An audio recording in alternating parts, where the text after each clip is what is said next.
دوستان اگه توپیت شکست یا این قسمت خارش تموم شد در رفت خورشیدی انداخت بیرون، اینو میتونی اینطوری درست کنی که اگه نمیتونی توپیتو تعویض کنی یا ببری تراشکاری درستش کنی.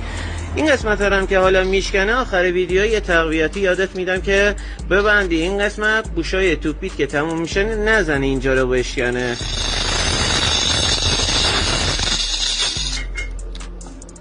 اینو فرز میگیری تا بیاد صاف بشه با بولبیرینگ.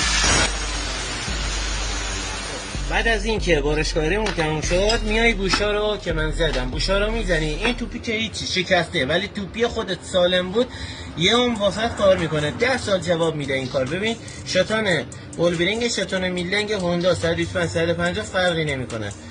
یکی باید تهیه کنی استوک دست دوم باشه کافیه. خورشیدی رو که زدی بولبیرینگ رو میزنی، بوش همین چرخ این سمتی هست اینم میندازی وسطش. تراش دادن هم نیاز نداره. این خیلی دوستان این یکی خیلی مهمه، مهره زیر کرپی میخوره. ببین این است مهره ریگلاژ کرپی فرمون. میای مهره رو چیکار میکنی؟ این لبه‌ای که داره میفته این داخل. ببین یعنی این بوشی که الان هست میبینی خودش چیپه، اینم میذاری اینجا تا چرخو صفر کردی چرخ صفر نشه. خیلی راحت همینجوری هم تا چند سال این استفاده میکنیم. بریم ببندیمش رو کار ببینیم چطوری میشه.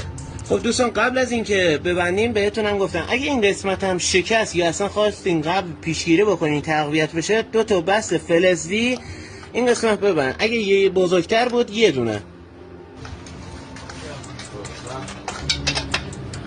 چرخ هم که خوب صفر کردیم ببین این کار روون یعنی بولبیرینگ. این مهره تنظیم زیر کرپی فرمون حتما باید رو کار بذاری، یعنی جلوی بولبیرینگ. علتش اینه که بعد اینکه مهره چرخ رو صفر کردی خود چرخ هم صفر نچرخه، علتش همینه. ببین بولبیرینگ کاملا آزاد.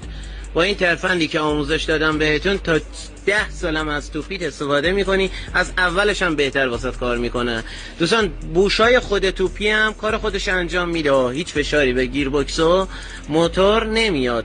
علت بولبیرینگ همینه که فقط نمیذاره جای خاره توپیت شکست خورشیدی بزنه بیرون. با این آموزش خیلی کارتو بدون هزینه در میاری.